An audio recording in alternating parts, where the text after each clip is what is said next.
You're listening to a Frequency Podcast Network production.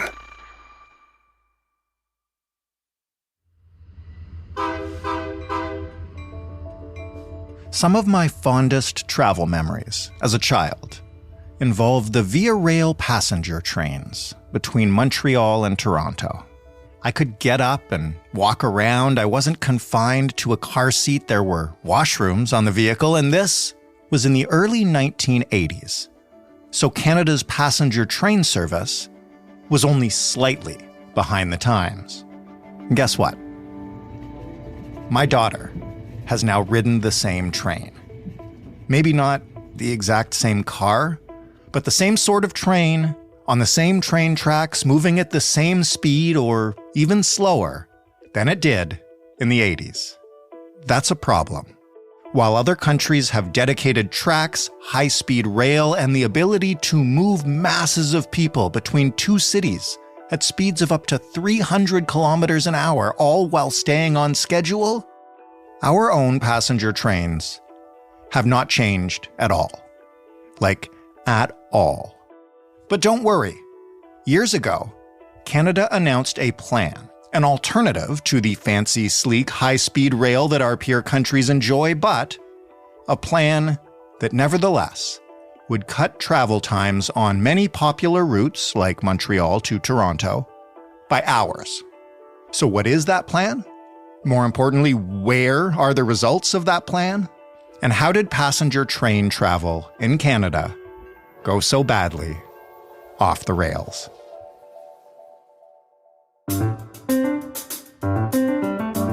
I'm Jordan Heath Rawlings. This is The Big Story.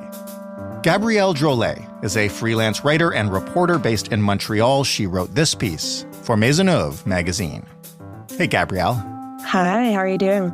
I'm doing well. Thank you for joining us. I hope you're not waiting on a train. Thank goodness I'm not. Okay. Well, listen, obviously this is anecdotal, but since I bet a ton of people listening can relate, and I can relate, just quickly tell us your holiday train travel story. So it was December of 2022, and I was traveling back to Montreal after spending Christmas in Stratford, Ontario. And the night before I was set to travel, there were so many delays. People were stuck on Via Rails for 24 hours at a time. The trains were unmoving on the tracks because there was an ice storm, right? And it was a big ice storm, but Via was completely unprepared to deal with that. Like, there were no maintenance people to come help lift trees that had fallen off of the tracks. There was just nothing prepared. Right. There was no food stocked for emergencies either. So people were just stuck unmoving. That was the one where some people climbed out of the train and just walked away, right? Yeah, that's right. People were jumping onto the tracks in the middle of nowhere and just finding their own ways home. And you're sitting in Stratford being like, I got to ride this tomorrow. Yeah, I was extremely stressed. So all morning before my train leaves, I'm refreshing my email, and I was like, my train's going to be canceled or at least delayed. I'll get some email. And I didn't, right? So I go to the station, I wait. And the first leg of my trip was actually very smooth. I went from Stratford to Toronto for my little layover to get to Montreal, and it all went well. But then I got to Toronto. I'm waiting for, an hour and a half. And then finally it's time to board. And I don't know if you've ever boarded the Via Rail at Union Station, but it's pure chaos. Oh, yes. Yeah. There's hundreds and hundreds and hundreds of people in this room, all waiting to board their respective trains. And boarding just didn't happen, right? We're standing there and we're waiting in line.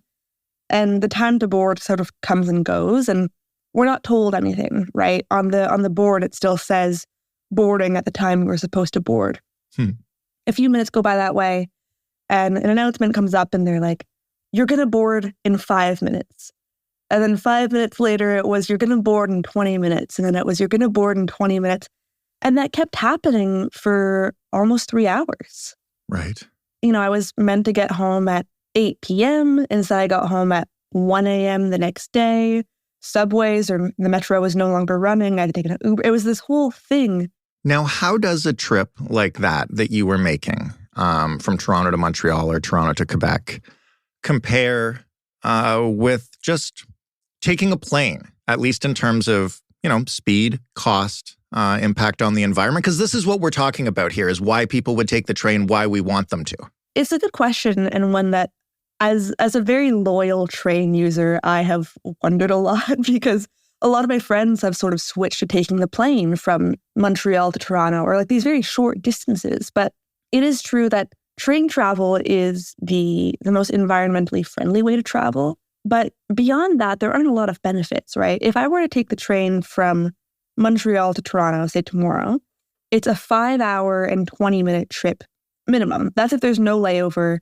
It can be up to 8 hours, right? Mm-hmm. If I take the same journey from Montreal to Toronto on a plane, it's an hour and 15 minutes. So it's about 5 times the length. And depending on when you book and how lucky or unlucky you get, the cost can be comparable, if not higher, to take the train than to fly. And you mentioned that you're an avid train user. I mean, so am I. Some of my earliest memories when I was a little kid in the early 80s are my parents taking photos of me on the via Montreal to Toronto train. Mm-hmm. And I used to love it as a kid. And I've taken it many times as an adult with less joyful experiences. But was it always like this? Was there a time when Canada's trains were great? I mean, theoretically, we are the perfect train country. I think it's gotten worse in recent years, but the thing is, it's always been like this in the sense that they've always taken around the same amount of time. They've always had similar infrastructure. Right. But, in 1977, when VIA's first established, that's pretty good, right? The issue is that now it's 2024 and not much has changed in terms of infrastructure, in terms of travel time. So it's harder to accept. And now there are also, I think, generally a higher number of delays due to traffic on the tracks with CN rail, which is difficult. Let's talk about how that happened, because this was interesting to me. I didn't know the Via Rail origin story and sort of how it began, but then also how it began to fail. So kind of take us through that if you can. Yeah, absolutely. We're gonna go back in time. It's 1977, and the idea was to unify Canada's passenger rail system to make it faster, more efficient, and a system that was like all together and easy to navigate. And so the government of Canada bought up all of the trains and all of the passenger services from other companies like CN, but they did not buy the infrastructure that the trains run on. Mm. So what that means is suddenly Canada was in charge of almost all of the passenger rail systems, and that's still true, with the exception of small local trains or commuter lines like the GO train in Toronto. Right. The government runs almost all of our passenger trains, but they don't own any of the infrastructure. Most of that is still owned by CN, this massive freight train company. And because CN owns the trains, they have complete control over the schedule, when passenger trains can run, and also they give their own trains priority. So if you've been on a Via Rail train and it's been delayed, I mean, it can be a number of things, but most often issues with delays are because there's traffic. When we talk about train travel, sort of one of the benefits is there's meant to be no traffic, but that's not the way it works in Canada. If there's, a CN train that needs to go somewhere, we have to wait. How can freight trains be prioritized over trains with people on them? This isn't a rhetorical question. It's such a good question, and it's just been that way for so long. This issue with freight trains has been acknowledged by VIA since the 1980s. VIA is established in 1977. Within a few years, in reports and annual reports, they're saying, the biggest issue is that trains are slow, and the way to make them less slow is to give them their own tracks, right? The reason it's so slow is that we're sharing tracks with freight trains. There are so many freight trains, they have complete priority. And because of that, we're always delayed. And I think now the issue is that people are more fed up, right? And trains are just not as competitive as other modes of transportation when not only are they expensive, but they're also constantly delayed. Not only does it take, in theory, 5.5 hours for me to get from Montreal to Toronto, it might end up taking hours and hours more because there's a freight train that needs to get somewhere, and that's more important.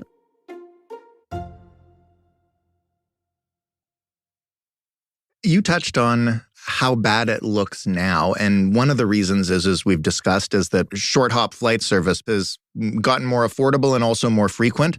Mm-hmm. But also, like, what are we comparing our trains to now and what we could have? Yeah, I mean, I think that's what makes our trains look so bad is that now we're comparing our trains to, say, trains in Europe and across Asia and across African countries where high-speed rail exists, right? Canada is the only G7 country without any form of high-speed rail. It's not great in the United States either. Like, they have not very widespread high-speed rail, but they have projects in particular, like, high-density areas. We don't have anything like that in Canada. And say high-speed rail could travel for, generally the minimum is 200 kilometers an hour. Our trains, I think the max that they reach is 160 kilometers an hour. Huh. Usually they can't even get up to that because there's so much traffic, there are so many stops, there's so much on the way. So it's such a massive difference. And, you know, high-speed trains have been existing since the 60s. Now we have trains in other countries that are going up to 300 kilometers an hour, more than that. And our trains still go at the exact same speed with the exact same problems and the exact same delays. It's just harder. It's harder to put up with, especially given that even driving sometimes can be faster than taking the train. So why don't we have high-speed rail? We're a G7 country. We're not poor. Has it ever been proposed in Canada? Have there been any plans for it? What's the status of it? Yeah, it's something that has sort of come up into conversation so often, but it's never been considered very earnestly because it's expensive. That's the problem, is that having high-speed rail is extremely expensive to establish, but it's the sort of thing that you pay for once and then you have it. Mm-hmm. What Canada has done instead is all of these Band-Aid solutions where, you know, simply building a separate set of tracks, it wouldn't be high speed, but that could have solved our issues decades ago. Instead of doing that, Canada invested in like nicer, flashier trains or better onboard services. Right. But we've never invested in any sort of infrastructure, high speed or not, to make our trains better, not until recently, and that's a whole other conversation. But yeah, high-speed rail has never been earnestly considered because it's expensive, and instead, Canada has thrown all of these separate solutions that aren't as effective and really are quite embarrassing in the grand scheme of things. Okay, so, I mean, you said embarrassing, I didn't. So speaking of embarrassing proposed solutions, tell me about Canada's alternative to high-speed rail that was, I think, begun in 2016, 2017. What are we doing instead of high-speed rail? See, I spent so long writing this article and just getting angrier and angrier as I did because it is embarrassing. So instead, we have high-frequency rail. And high-frequency rail, when you say it sounds like high-speed rail, right? It sounds like, oh, that's a similar thing. But it's not. It's a completely made-up term. It only exists in Canada. It's not a real thing. High-frequency rail just means that we're going to finally do what we should have done decades and decades and decades ago and build a separate track for Via Rail trains to run on. To be clear, this is only in the Quebec City to Windsor corridor. It's where I think it's around 80% of Via Rail ridership happens. It's the most densely populated part of Canada. That's where we're building this. And it's just going to allow us to have more trains, but they're not faster. The same trains. The same trains, exactly. Just on new tracks, but not tracks that have freight trains on them, at least. Exactly. So it is going to be good. Like, you know, objectively, it's a step up in that we're going to have far fewer of the delays that we currently have. Most of our delays are because of freight trains. But at this point, it's billions and billions of dollars. The project keeps getting delayed. It's become this whole huge catastrophe.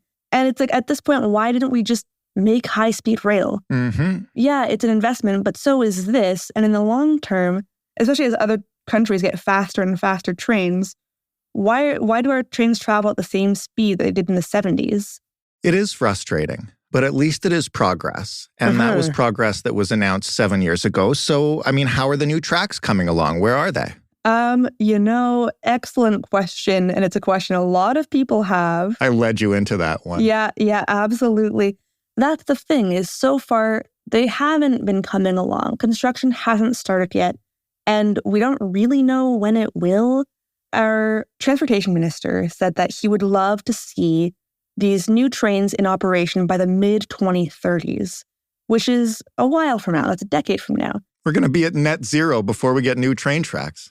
Yes, exactly. And again, he's not saying the trains will be operational by the mid-2030s. He's saying he would love to see that. There's no actual firm timeline on this. And there's also no firm budget anymore. We've sort of gone past what the budget was supposed to be. Wait, we're past what the budget was supposed to be, but there's no track yet? Yes. We have spent billions of dollars more than what we were supposed to. But now, in interviews, the transportation minister has refused to say how much they expect the project to cost because it keeps getting blown over. So in the meantime, are there any mitigation measures for the constant delays? Or do we just see a continuing exodus of people who prefer to pay to fly, as bad as that is for our supposed environmental goals? For now, I think that's the answer. For now, the solutions are the same that they have been for years, which is that when you are on a train that is very delayed, you get a 50% off voucher for your next train trip, so long as it's within 6 months. And you keep putting up with freight trains or you choose to fly. But there's no immediate plan beyond that, which is very frustrating because the mid-2030s are a long way away from now. And in the meantime, that's a decade during which people can keep getting fed up with the Via Rail, keep choosing to drive or to fly, or do other more environmentally unsound things. And I don't blame them because traveling via is one of the most frustrating experiences you can have, and it's expensive too. Last question then, and I know I've sarcastically laughed at some of this, and it is frustrating as somebody who does love the experience of taking the train. Mm-hmm. Put on your optimist hat for a second. It's 10 years from now, we actually have gotten this project built. What does train travel look like then? How much better could it get? The idea is that if we were to have high-frequency rail, there would be no freight train traffic, and it would take, say, a few hours less to get from Montreal to Quebec. It's not a huge difference, but it is a difference, right? And at the very least, you would know for sure if I'm meant to get, between point A and point B in this amount of time, there's much, much, much less chance that you will have delay. That's positive. Absolutely. If and when this actually happens, it will be a positive step forward, just not the step forward that Canada could have taken if they actually chose to invest years ago in high-speed rail the way that most other countries did. Gabrielle, thank you so much for this. It's a great piece, and as frustrating as it is, I'm glad to have some insight into why it's that way. Thank you so much for having me. It's such a pleasure to talk about. Gabrielle Drolet, writing in Mainsonnneauve magazine. That was the big story. For more, including other stories about Canada's lacking transportation systems, we've covered a few of them. You can head to thebigstorypodcast.ca. You can also, of course, give us some feedback on this episode or any other. We always love to hear it. The email address is hello@thebigstorypodcast.ca, and the phone number, where you can leave a message, is 416-935-5935. As I mentioned yesterday, we'd love to play some responses that we get, some voicemails that you leave us. In order for us to do that, you got to tell us that you're okay with us using your message on the podcast, because we won't just take your voice and play it.